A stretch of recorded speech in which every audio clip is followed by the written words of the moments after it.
Now tuning in to Earbud Media. Audio for everyone.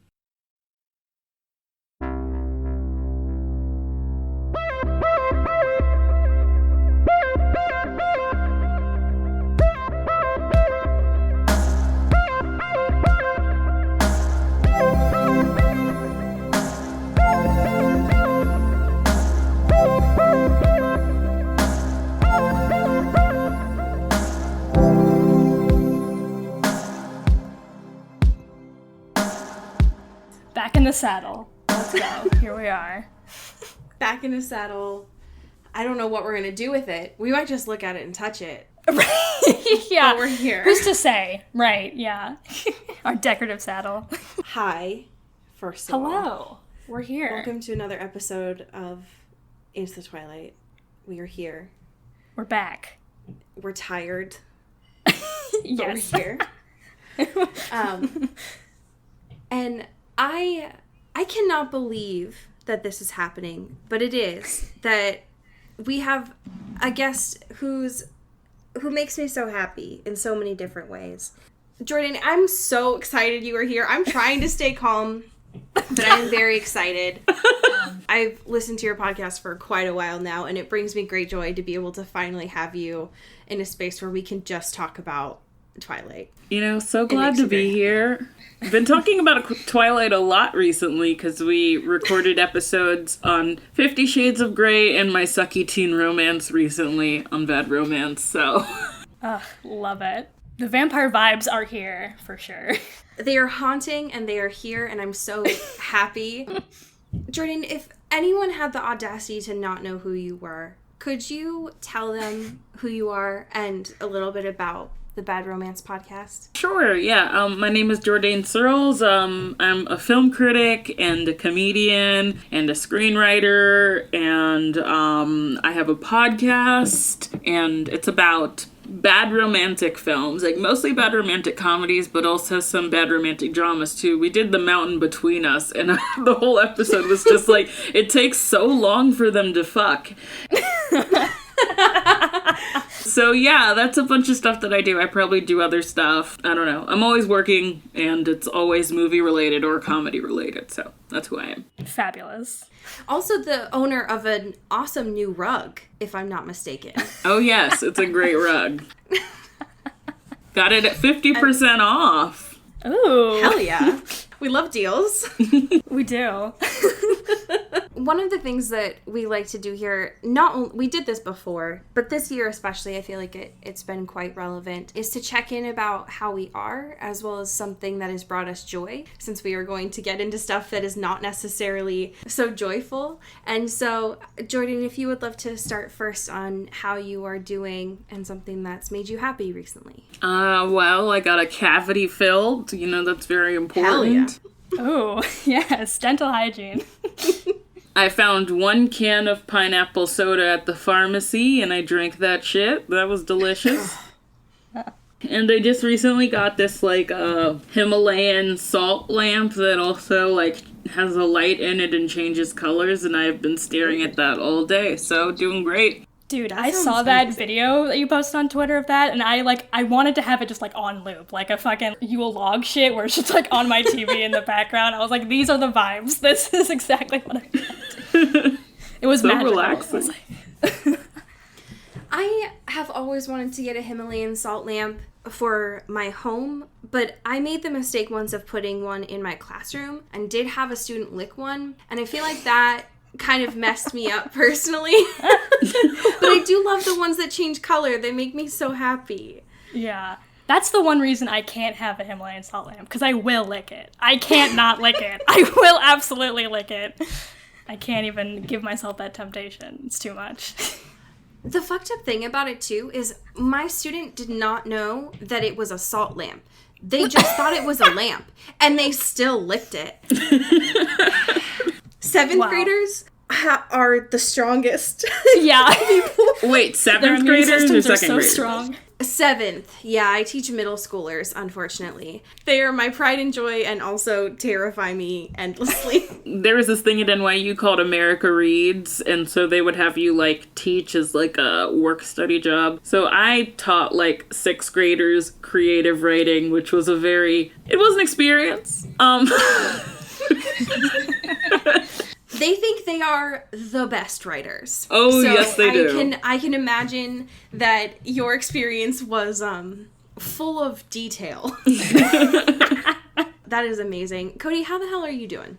I'm doing pretty good. I don't want to hop on Jourdain's thing right now, but I also did get a new rug this week, and that was my happy thing. So I'm feeling... What does it look like? The rug vibes are strong here. I love it. Like a green kind of like shag rug. I saw it on TikTok.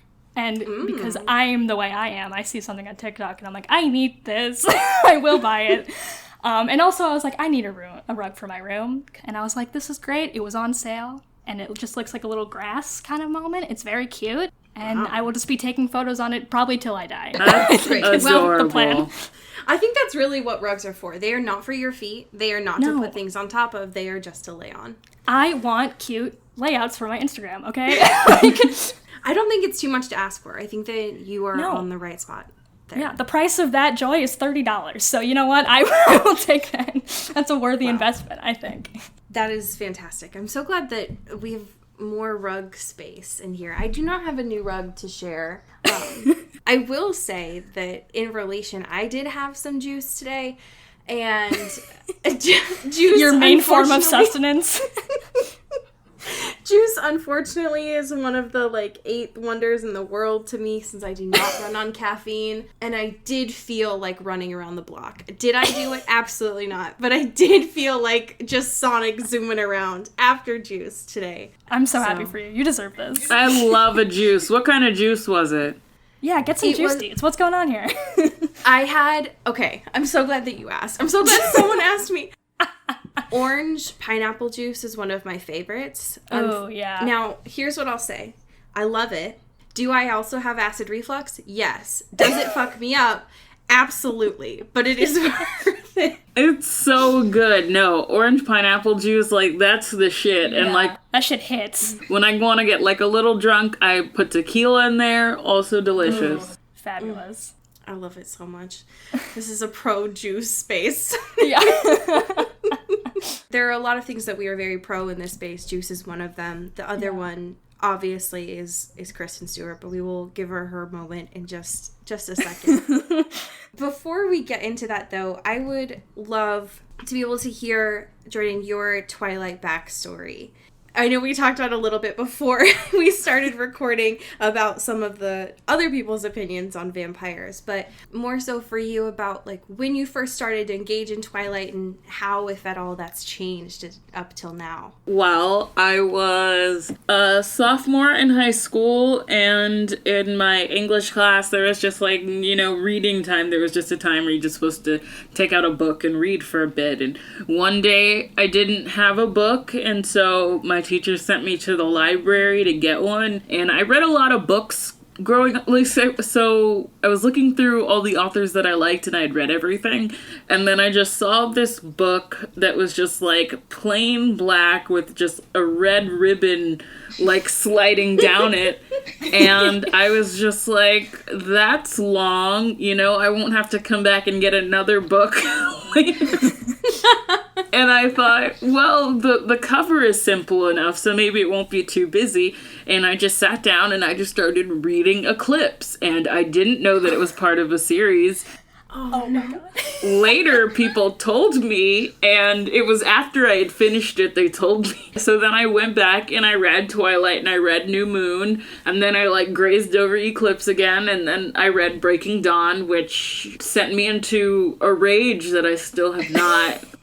Absolutely. I still have not recovered from Breaking Dawn. So yeah, my first book was Eclipse. I remember, like, I always read major series out of order. Like, my first, like, Harry Potter book was, like, I think I started with either The Prisoner of Azkaban or The Chamber of Secrets, and I remember going to class, and all those white people are so insane about those books. So, like, I was reading them, and then they asked me if I'd read the ones before, and I was like, no, and then my entire class turned on me because I read the Harry Potter books out of order.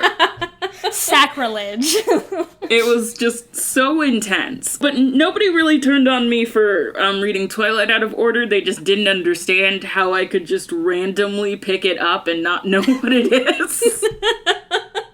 Now, I do know that you are in a similar camp as we are, that Eclipse is the worst of all of them, which makes me sad. No, I don't think that Eclipse is the worst. Of the book or the movie? I mean, which one are you talking about? I actually really like the book. I was referencing more of the movie, but... Oh. I barely remember the movie, so you're probably right. That's good. That's fair. It's just not the best of them. Yeah, not a great motion picture. Well, I mean, Catherine Hardwicke had a vision, and then they were like, let's bring in someone else. It just makes me sad every time. We will never get over the injustices that they did to Catherine Hardwicke. It's so disrespectful. She has so much style, and, like, the people who came after her didn't.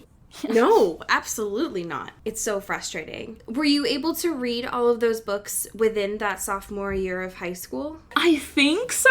I mean, I read pretty fast, so I think I did. And it was just so... It was weird, because I started with Eclipse, I kind of had, like, higher expectations, and then I went back to the first book, and I was just like, wait, how did this become popular? Like, if it... I was very shocked, because I felt like Eclipse was, like, actually a rich text, and I still do believe that. New Moon is too. But the first book, Twilight, I don't. I basically just read through it so that I could figure out if New Moon was any good. It was weird. I think that that's fair. Yeah. And I think that Eclipse does something that unfortunately Twilight does not, and as we'll see in Midnight Sun also does not, where we just don't get a lot from the side characters, which is personally what I find the most interesting. Yeah, totally. I mean, there's so much. Like, reading Midnight Sun, like, and I didn't reread Twilight before I started reading Midnight Sun. It was just so interesting to me how much we learned about specifically Rosalie. We learned so much about her. Totally. She should have been, like, on the poster with how much we learn about her. Seriously. I completely agree. This is a Rosalie fan club. We are Team Rosalie on this space, and it is unfortunate how much, especially in Midnight Sun, but in the other texts as well, Edward's like, yeah, she has no thoughts. She's just a bitch. And it's like, no, sir, please stop. It's so weird because, like, so much of Breaking Dawn is about Rosalie. Yes. Yeah. So, I don't know, but Midnight Sun is also interesting because every once in a while he has to, like, admit that he's too hard on her just so that we don't hate him. It's like, I know I just shit-talked her for 5 straight pages, but I guess she's my sister, so like... I also was shocked to find out that she had, like, wanted to be with him at some time. Like, I don't know how much of a short time that was. I feel like she just, like, got to know him and immediately was like, ew. Or it was just, like, a situation where he rejected her, so she decided, oh, well, I hate you then. I don't know what it was, but that's so weird, because I didn't get that at all. No, I didn't either. I personally stick into the trope of Rosalie saw Edward in this new life and she was like, immediately no. Nope. Because the idea, especially because in the chapters that we're reading for today, she mentions, like, you're not my type, actually. So I don't know what Carlisle was doing. Yeah. I hope for the better of Rosalie that she did not fall into the trap of liking him and then was like, oh God, no.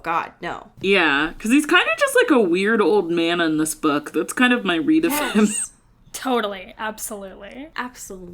It's like emo teen, but also curmudgeon old man in one weird vampire body. Like, his commentary, especially about, like, he hates teenagers so much for being teenagers. Like, he hates Mike for, like, he's thinking about having sex with Bella, his lewd, evil... It's like, he's a teenager! Mike Newton confirmed would put his dick in anything. But the fact that Edward overhears Mike Newton thinking about sex, he's like, you know what? This generation, they're just awful, and I can't believe it. I just want to go back to my time period. It's like, shut the fuck up, Edward. Back in my day. The fact that Edward Cullen has gone decades without watching porn online, and it's like, you have the audacity to complain? Stop. I do not believe that Edward Cullen has seen a movie made after 1962. Almost certainly absolutely. not. I completely agree. He has, like, no concept of culture at all. Like, there's so many parts in the book where he's just like, I don't understand anything that Bella's doing. I'm dangerous, but she wants to be around me. And I'm just like, have you ever? Right. Like, Gossip Girl was on during this time. The idea that he is also, and we'll look at this when we get to the chapters, but he was, like, completely fascinated by her eating Cheerios. I'm like, sir? What are you talking about? You've never seen Cheerios before in your life? Stop. Be better, please. Just so strange. No curiosity for anything in his waking experience that he's living through. Nothing until Bella shows up, and then suddenly he's paying attention to all this other shit. And I'm just like, dude. It's so embarrassing. You had more catch-up time than anyone.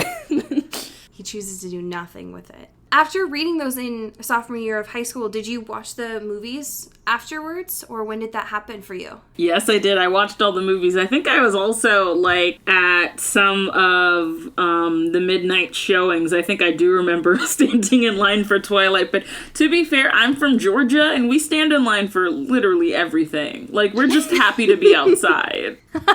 I still will not forgive. I remember when you were talking about the part in 50 Shades when they go to Georgia and just being completely baffled by that whole moment. It makes no sense to me. I completely agree about, like, why the fuck was that in Georgia? It makes no sense.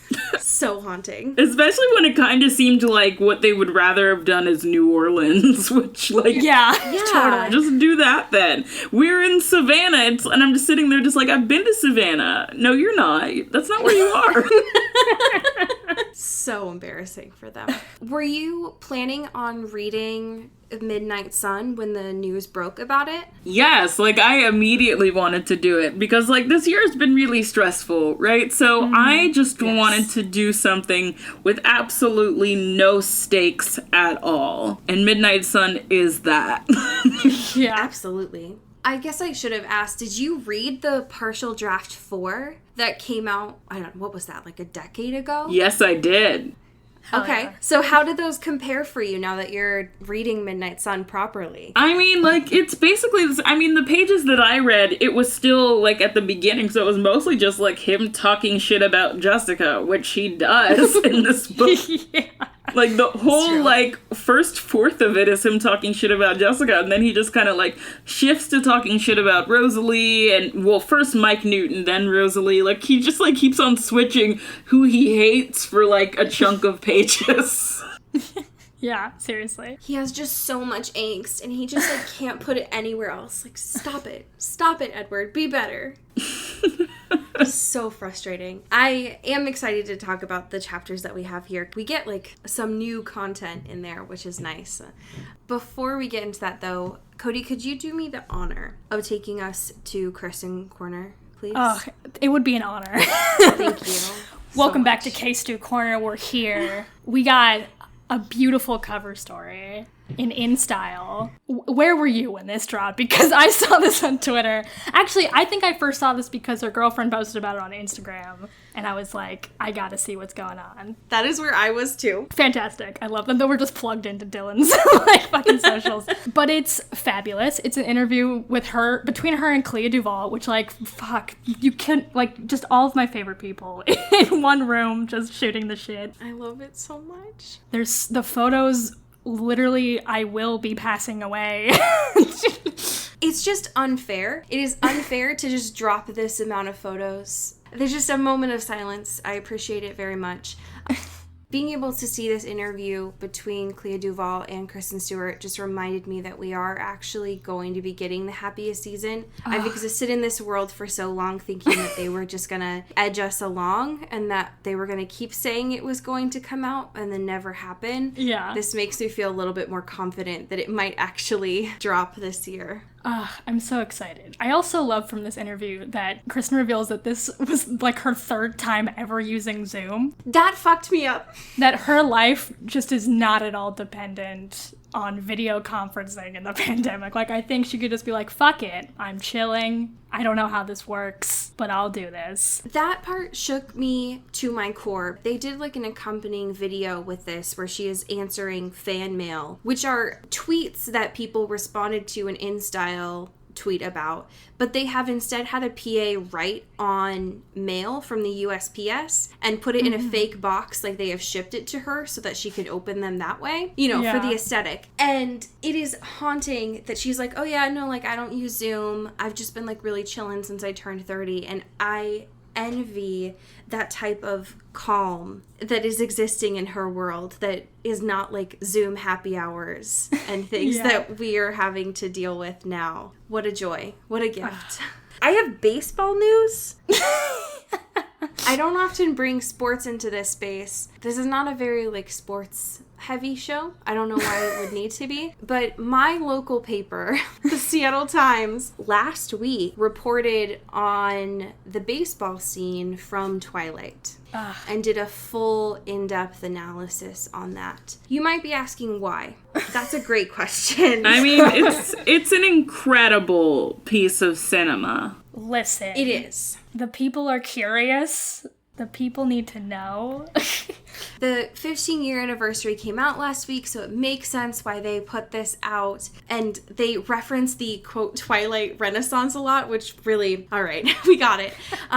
But they talk to an expert, like a sports writer expert, to kind of break down the parts of this scene, and it is amazing. It is incredibly thorough. There are lots of references to other baseball players, which I think does less for the credibility of the actors themselves and more so just like the choreographer in the moment for doing a great job. But what matters the most to me is at the end of this article, they do in fact quote Muse. I also love at the beginning of this, they're like, this is an unabashed baseball abomination. Which is such a powerful sentence. It's a lot. There's so much energy there. It means so much to me. I love that scene a lot. In the chapters that we read this week, we are like so close to this baseball scene. It makes me happy every time that I get to think about it. So. Yeah, no, I was so happy when I got to the end of chapter 20 and realized that baseball was coming. Baseball! It's the most important thing. I used to be a cheerleader for my high school baseball team. What? Wait. Hold on. Wait, hold on. Baseball teams have cheerleaders? I don't know. In the South, they do sometimes, I guess. Huh. We made them goodie bags. No, come on. Because I played softball my entire career because I am bisexual. And we never got cheerleaders. Come on, what? I would have made you a goodie bag. Really? That's honestly, that makes me incredibly happy. Also, the idea of there being coordinated cheers for baseball is fantastic. Do you happen to remember any of that? Absolutely not. I've repressed all of it.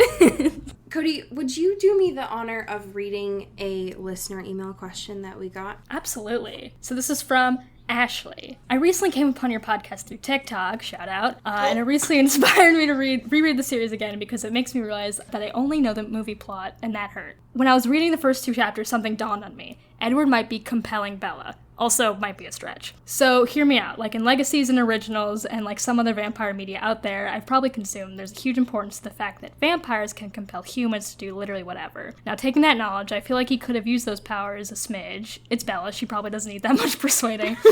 to get her to tell the truth about her life story in the middle of a biology class. Even she's like, why am I telling you this? I don't even know you. Like, IDK, if he knows that that's a thing he can do, I haven't read Midnight Sun, but like, it would explain a lot. Like, she's a human chihuahua up to the middle of a cliff, so he probably used it to start talking to her and start the relationship in the cringiest way. Okay. Hold on a second. Yes. So this is interesting. I had never thought about this before. Mm-hmm. That it was just another one of his, like, I'm Edward, I have all the powers in the world. The Volturi want me for always. Yeah, I'm that bitch. What do you do you think that this could work? Is this a real thing?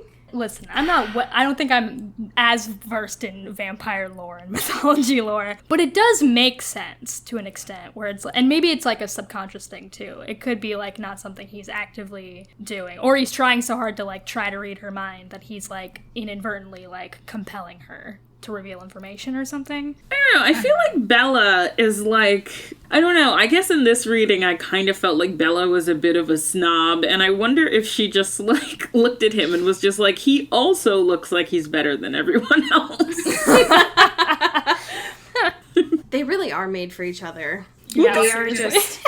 She's just like, her whole thing in this Midnight Sun, which is just, it drives me insane that it's so different. She's just like reading these like books, and she like loves like, who is it, like Thomas Hardy or whatever. I don't remember any of that shit. Like, nobody was talking about any of that. All of the references that she says are her absolute favorite from a couple of chapters ago make no sense. They are not tied to her character at all. It just feels like Stephanie Meyer was filling in one of those Mad Libs, and they kept it in. Yeah, especially her taste in movies, which I don't remember which the movies they were, but I just remember being like, I can't imagine her watching any of those things. They are truly unhinged. They are a haunting amount of movies that make no sense. It was the Pride and Prejudice, the 6-hour one. Obviously. Vertigo. Monty Python and the Holy Grail. Yeah. Star Wars Because was one of them. Star Wars was one of them as well. Can't forget Gattaca. How dare I? Excuse me. That I forgot Gattaca. Gattaca. I just feel like she put that in because the Gattaca guy directed the host, which is not something that you should want people to remember, that the host exists. Or anything. Prior to, I think about 2 weeks ago, I did not know that Gattaca existed. I only knew about the relation to the host. And watching that now, having read and also watched the host, it makes so much sense. It is just a lateral move as far as movies go. It is, yeah. None of those fit her character. It is haunting. And I will never stop bringing it up because it makes me sad.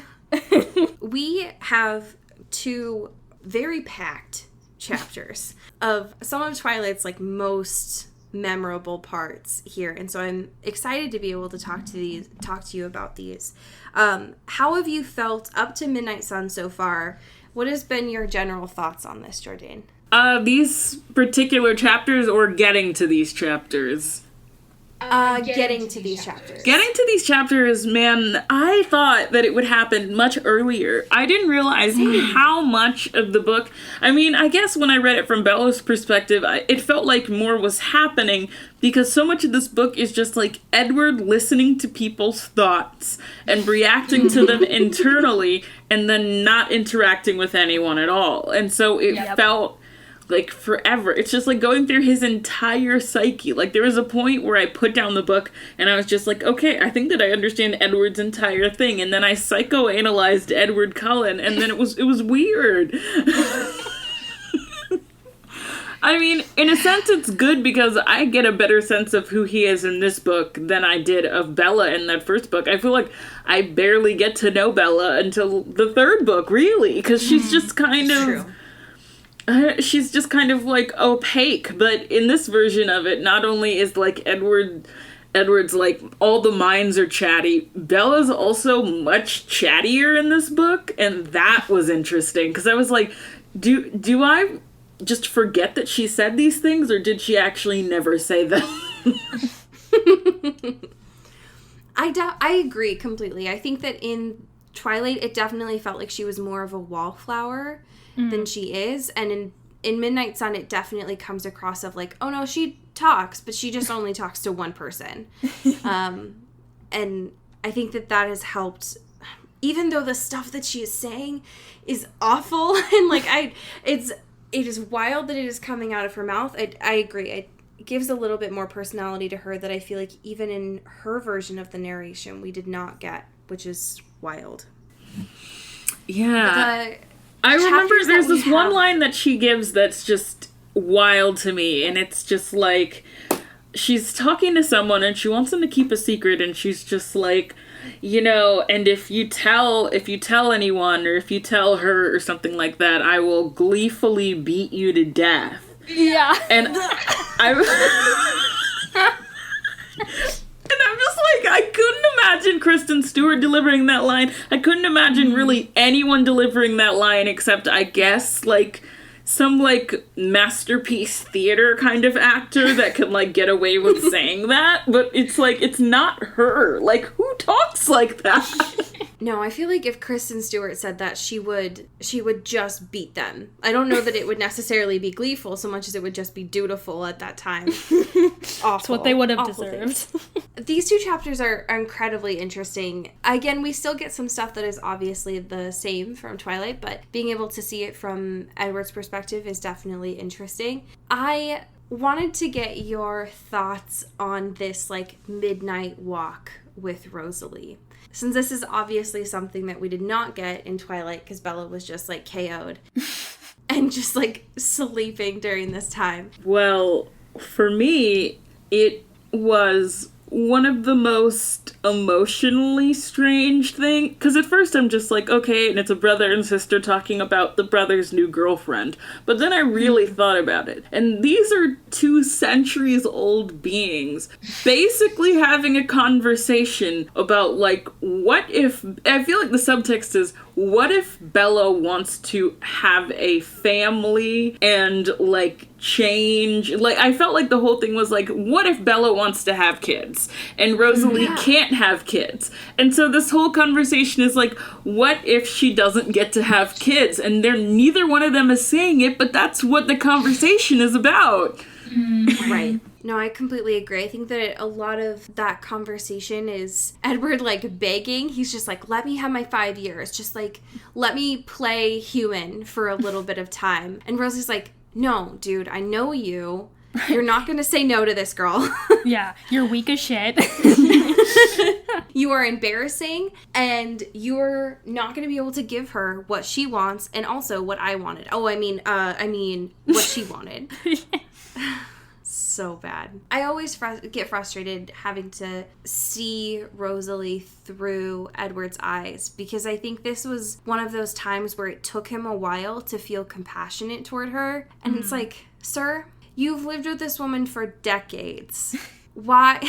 And I understand the whole, like, sibling thing of, like, yeah, fuck this girl. But also, like, the reason why you were having this conversation is because her opinion means a lot to you, and you know that it's based in trauma for her. And it's going to take you this long and just, like, begrudgingly understand her point? No.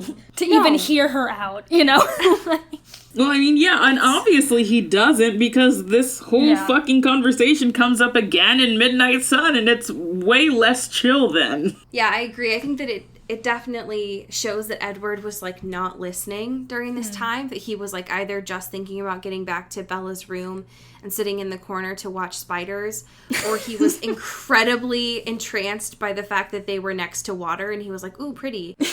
Because they have this same conversation in Breaking Dawn. It's like, what the fuck, dude? Listen to your family. Listen to when they are speaking to you, and not just, like, pretending that you are. No, he never pays attention when people are talking. It's so, he's so, like, not, he's such a bad that listener. Is constantly listening, like, is programmed to just always be listening to fucking everyone and what they're thinking. He just absorbs none of it, ever. Nothing. No. He doesn't understand people at all, and you would think that if you had spent your entire life, which it's a long-ass fucking life, not understanding what people, like, the fact that he doesn't understand, like, sexual feelings at all is weird, and the fact that he didn't think that him, like, being with a human woman and like bringing her into the night, for lack of a better term, would make Rosalie feel weird and like uncomfortable. I don't know. He also seems to be annoyed that Jasper is uncomfortable too, which I'm just like Yes, I agree. I think especially to that point about his sexuality is like, it never ceases to amaze me that one of the first times that he has gotten actively horny in this book is when Bella is in the blue top and beige skirt. And he's like, you know what? I'm going to risk it all. I'm going to risk it all for this woman. Something is lit a fire in me. I have to go on. I don't understand this blue top.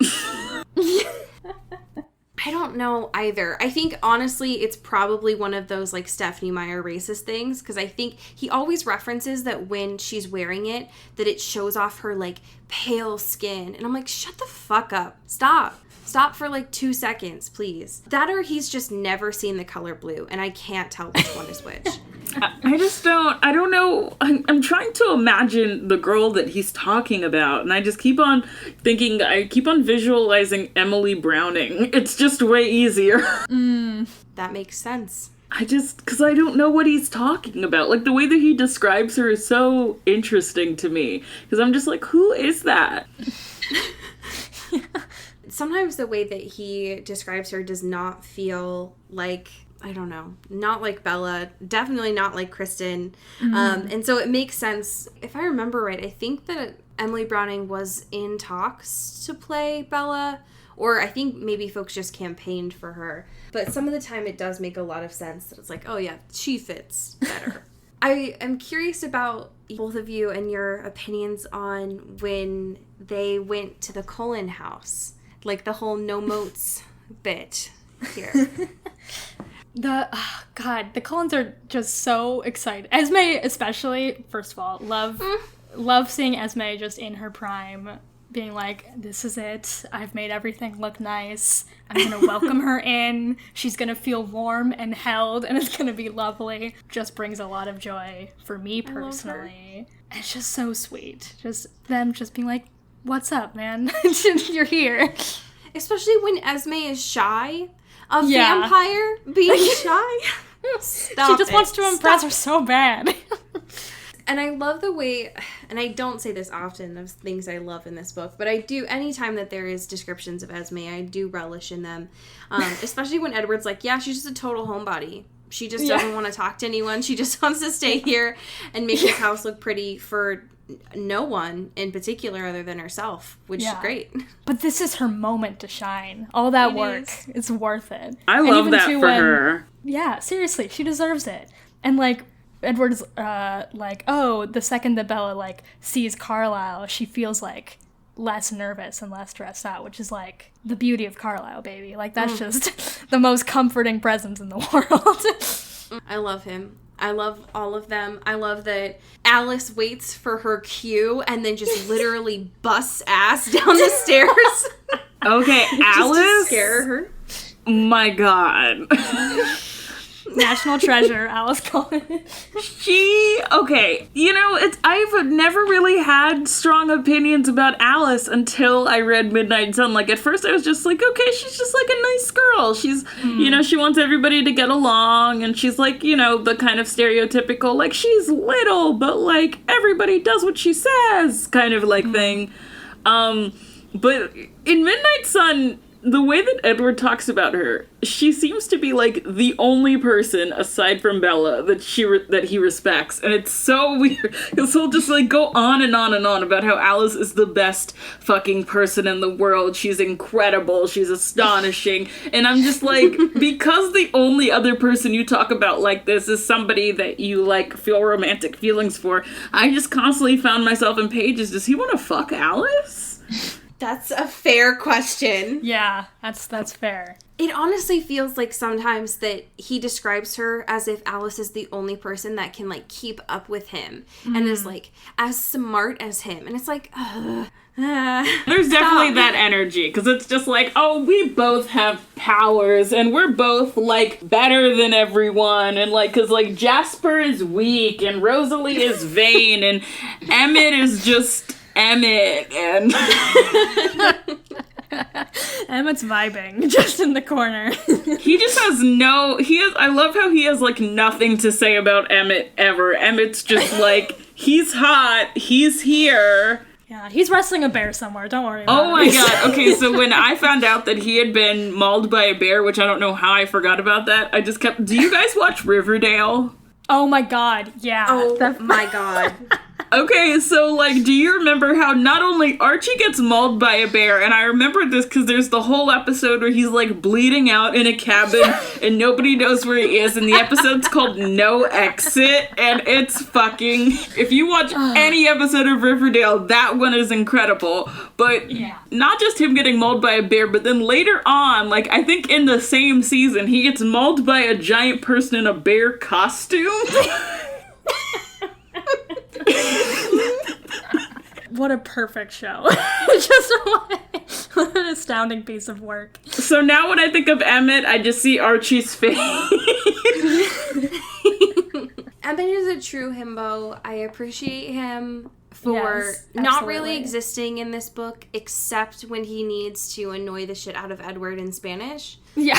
which is fair. I think that that's a valid place to be. Yeah. Yeah. There are so many things in this house that are interesting, especially as they get into chapter 20 and, like, we get more about Carlisle's backstory, but I would be remiss without mentioning the part where Bella gets really pissed off that she doesn't know Edward plays piano. And she's like, oh yeah, of course he does that too. Fuck this guy. He can do anything. And then he plays for her and she cries. And then he has a weird sensual moment where he licks Well- the tear off her. He does also swallow her tear and hope that it never leaves his body, which is the scariest thing he's ever done. Listen, he said some serial killer ass shit in this book. Absolutely. Totally. This was scary shit. Like, this was on a whole other level of, like, you know, they did, like, vampire research back in the day, and it turns out the shit, like, you ingest or whatever is just with you, and it's hard to get out, and that's just part of your bones now, and that's just who you are. And now I just hope this tear never fucking leaves me. And I'm like, sir, what I would give to know that. What I would give to just delete that part of my memory so swiftly. I would love that. Because you know in Edward's gut, of all of these liquids that can't leave him, unfortunately, is now one of Bella's tears. Also, 2 sips of Four Loko that Emmett did convince him to try, that he can now not get rid of. And also, I don't know, probably like a fucking whiskey or something when he was Sure. pretending to be like a vigilante, as he always calls himself. Yeah. Just a really haunting mix in that man. That's a strong cocktail for sure. That's a wild drink. I want to ask a very important question. What do we think about Edward's music taste? I'm so glad that you asked. Are you referring to specifically the Linkin Park CD that he loves as his angry music? Yes. This is my violent soundtrack. Edward listening to Linkin Park is so funny. Not just because it's like he mostly listens to classical music and then Linkin Park. And there's also the comment that he said that, like, music peaked in, like, the 50s. Yeah. Yep. Truly a wild man. Like, what? How is Linkin Park the one thing out of all of that just stood out? You're like, no, this is music. This is the sound I'm looking for. He was like, 50s, great. 60s and 70s, eat my ass. Yeah. 80s, I'm Let's interested. talk about it. And then dipped off in the 90s for who knows what reason, popped back up for the music taste in the 2000s. What is happening to this man? How is he not consuming all music at all times? I just don't get it. He's just sitting at his piano and just, like, crying. But he doesn't have any musical references because his only musical references are Debussy and Linkin Park. Sir, I hate it. It makes me so mad. The only things that this man keeps in his brain are Linkin Park lyrics and also every waking detail about Carlisle. Yes. He cannot remember anything about Bella, but he will remember every single detail of Carlisle's history. Absolutely. Which, it just furthers this theory that they were, you you know, hey, they were companions. together. Wink. They were companions. Wink. The fact that Carlisle in chapter 20 is like, you know what, I have to go hang out with this fake doctor named Dr. Snow, but you can tell all of my stories because you know them as well as I do. And then he winks. Sir, what are you talking about? What's going on here? Don't be shy. Don't be shy, Steph. Come on. Just some say more. it. Say it, Stephanie. Say that they're companions and you mean it this way. Listen, relationships change. It's okay. They're in clearly different spaces now. They've moved on. It's fine. But we can be honest here. We can be honest. I mean, their relationship did give me very, like, Lestat and Louis vibes. Absolutely. Absolutely. 100% that's what happened. Oh no, Jourdain, you said the words that set Cody off. Oh no. Ever since we did that fucking episode, like, I've just had that shit locked in my brain. I'm like, no more. I let it all out, but you brought it out, and here we are. We're here. But that's exactly what it was. Those were the vibes, for sure. Where they were just chilling out, you know, doing their thing, being companions, wink, and, Wink. you know, some shit happens. It's okay. It's fine. It's fine. We can talk about it. It's fine. The fact that Edward is able to look at all of these different illustrations and portraits and be like, you know what? I'm so glad that you asked. Bella hasn't said a word. And he's able to tell every single detail of Carlisle's history from when he was rebelling to when he swam to France. Oh Stop my it. god. When he starts talking, when he, like, talks about all of the suicides, I'm just like, what the fuck? Yeah, it's rough stuff. You know, like, it's okay because it's Carlisle. It's like, and the fact that he keeps the only bit of praise during this chapter that he gives to Bella is like, oh yeah, she seems unfazed. It's like, sir, she's probably disassociating. You've Yeah. said a lot of things here that are probably just really hard to handle. Yeah. It's You were going on about the terrifying. Volturi. It's like he... It is. It's like he recited the entirety of the vampire Lestat to her, and then he was just like, so what did you think? So, how'd you like that? Was that cool? Any thoughts? I do appreciate the audacity of, like, when he does ask her and he's like, so, what do you think of my companion? my father. And she's like, yeah, you're still not scary to me, actually. It's like, actually, I think it's cool that you can swim to France. I think that's pretty sick. I love that there was, like, a whole sidebar. She was like, he swam to France? And then they had to, like, hash that out. It's like, Bella, normal people do that all the time. You can physically do that if you are, like, a strong swimmer if you want it. So frustrating. Yeah. Yeah, I feel like the only times that she pauses is, like, when he swam to France, which valid Yeah. place to stop and get clarified. Yeah. A little And also, follow-up. when Edward's like, oh yeah, we don't have to breathe. But, And like, she's no worries. Oh my god, and the fact that he's just like, wait, why is that what you're interested in? What do you mean? This whole time, you are freaking out because you're like, there's gonna be something that sets her off. There's gonna be something that, like, she's gonna know I'm a monster. And the fact that you don't breathe air is, like, just a normal thing. It's like, oh, that's just, like, a fun little quirk. Like, no, that's indicative of the things that you would be scared of her knowing. Absolutely. You know that she's, like, flashing back to every moment in her head of when he moved his shoulders and moved his chest, and she's like, that was all fake. He's a fucking liar. I hate this man. He's pretending to breathe. It's just, that's so much effort. Maybe that's why he doesn't actually pay attention to other people. Is he's not willing to admit that pretending to breathe takes more effort than he wants to say. He's too busy just trying to breathe. The only thing in his brain is just a, like, 60-second timer that continues to go, and he's like, okay, now, Edward, you gotta breathe. You gotta move your shoulders a little bit. Yeah. That sounds exhausting. Anyways, the chapter ends with a little bit of a baseball talk, which makes me very excited for the next chapters. And it did make me sad, though, at the end when Bella's like, cool, all right, I'll watch you play baseball. Do I need an umbrella? And then they all cackle at her for asking a question about the Pacific Northwest weather. Like, it's a normal question. Yeah. It rains there frequently. They're so weird to her. I know. It makes me so sad. It's like one of the only times where I'm like, just please don't laugh at her. She's asking a very valid question as a human who breathes and whose skin is not made out of marble. Stop.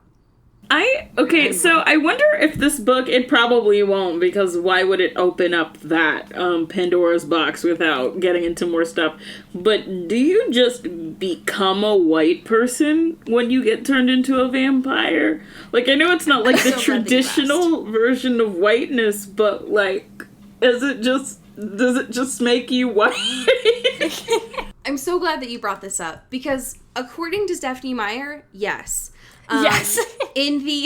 I can say that without having any research to back it up, because I unfortunately know how Stephenie Meyer's brain works at this point. But in the illustrated guide that she came out with about Twilight, that was something that was explicitly written in there, is that when you become a vampire, your skin becomes pale.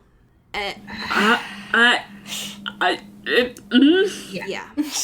I just don't understand how that's even physically possible. I mean, we're talking about vampires, so I know that they're not physically possible, but I don't understand how the venom changes the color of your skin. Like, if you're going from white to whiter, like, it's not a huge thing, because, like, you're, like, the inside, like, of course you're going to look like more white if there's no like blood pumping in there and you don't have organs. Of course you'll look paler, but the fact that you just like lose all pigment, like that's I don't think that that's how it would work actually. I agree, and I think that several people hopefully brought that up to Stephenie, and she's like, no, my unit. Sorry, I make the rules. It's sorry, too late. I already claimed it, so. I get to double down on this racism. But I agree. It makes no fucking sense on how the venom can just take all the fucking melanin out of your skin. It makes no sense to me. But sure, Stephenie, lean into the bit. I'm so excited for next week. We finally get into the baseball scene. We get to meet James. We get to meet Victoria. So I'm very excited, because this is when, finally, as we are like 70% through this book, we get to the big conflict. What the fuck?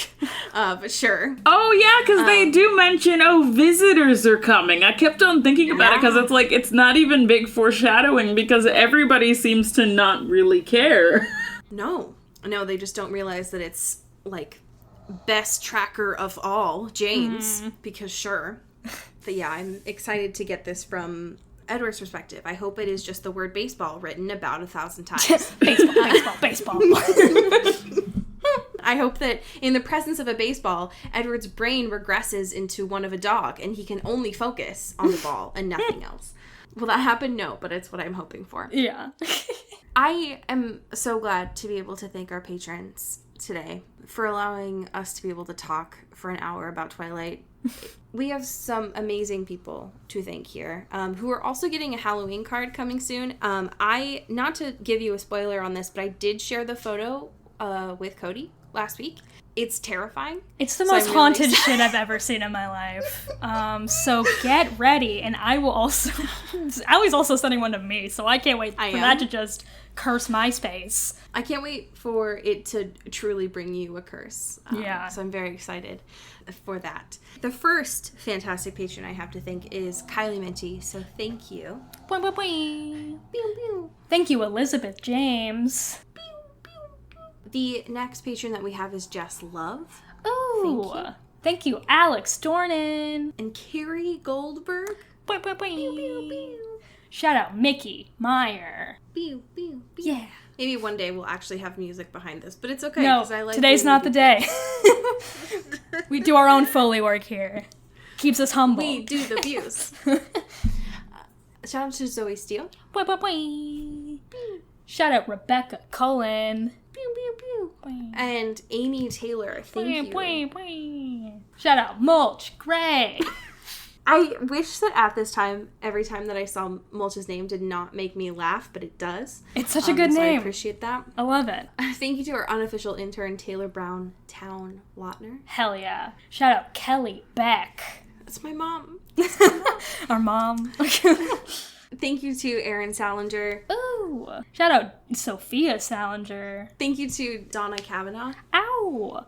And shout out to Danae Swan. Pew, pew, pew. And very last but not least, Jessica Hale. Thank you so much. Blah, blah, blah. Pew, pew, pew. I am incredibly excited, Jourdain, to read the fan fiction that you brought into the space today, because holy shit. Okay, wow. Let's see. This is called Pinky Swear. Ooh. Once upon a time, my friend Sheer Envy pinged me and said she thought someone should write a twific that was sort of like the movie My Best Friend's Wedding, with the same basic premise, but not really like it in the fact that she thinks the ending was very horribly wrong. I have to agree. What the fuck, Michael? I said that would be awesome, and the subject was dropped. She did some wink wink nudge nudge later. I didn't get the hint. Finally, she broke out the big guns and flat out triple dog dared me to write it for her. And well, I'm pretty sure there's a law or a commandment about that. Thou shalt not turn down a triple dog dare. So here I am, writing a twific with the same basic idea as My Best Friend's Wedding, but at the same time, it's not really the same story. Let's see what we got. Okay. I couldn't see. I didn't mean that in a metaphoric, blind to reality sort of way, although I'm sure some would probably argue I was a bit delusional. I meant it literally. I couldn't fucking see. I was positive I was awake, or at least pretty damn sure anyway. It was pitch black and my eyes were burning, like something had thrown acid in them, and it was eating away at my flesh. Gross. I blinked rapidly, trying to clear my vision, but it only made it worse. It was the pouring gasoline on fire, exploding pain straight through to the back of my skull, my head. Fuck, it hurt. The pounding was steady, almost rhythmic. Thump, thump, thump, thump.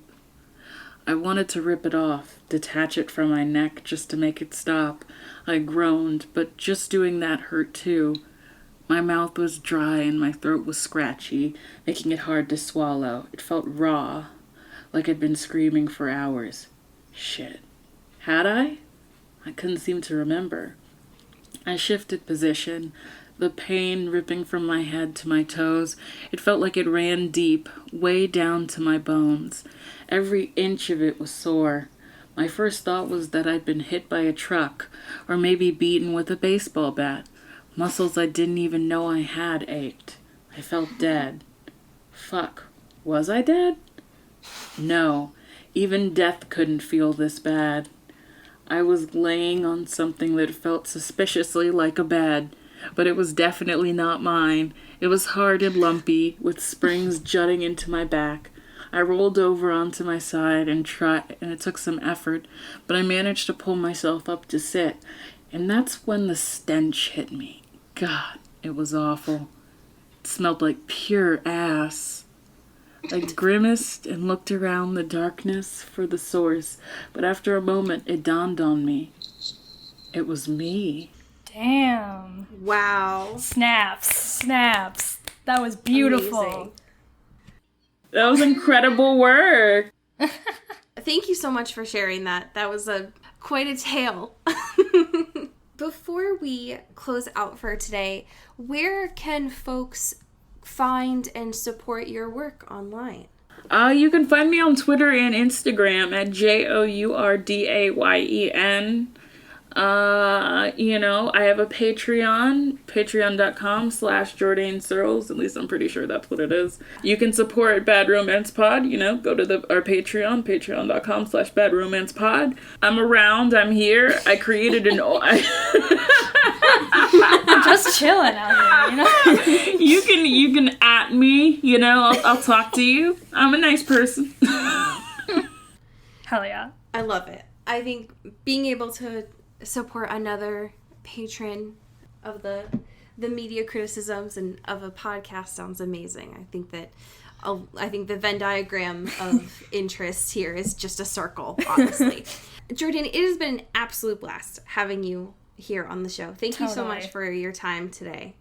Oh, so glad to be here, All right, well, then as we say here in the Pacific Northwest. Get bit. And get weeped. Ooh. Into the Twilight is an Earbud Media production. Our theme music is by Eli Krauss, and our artwork is by Maddie Padilla. Follow the show on Twitter at Into the Twilight, and support us on Patreon at patreon.com/intothetwilight. Send us an email or a fanfiction at intothetwilightshow@gmail.com. You can find Allie at Into Wild Places and me at Cody Curl.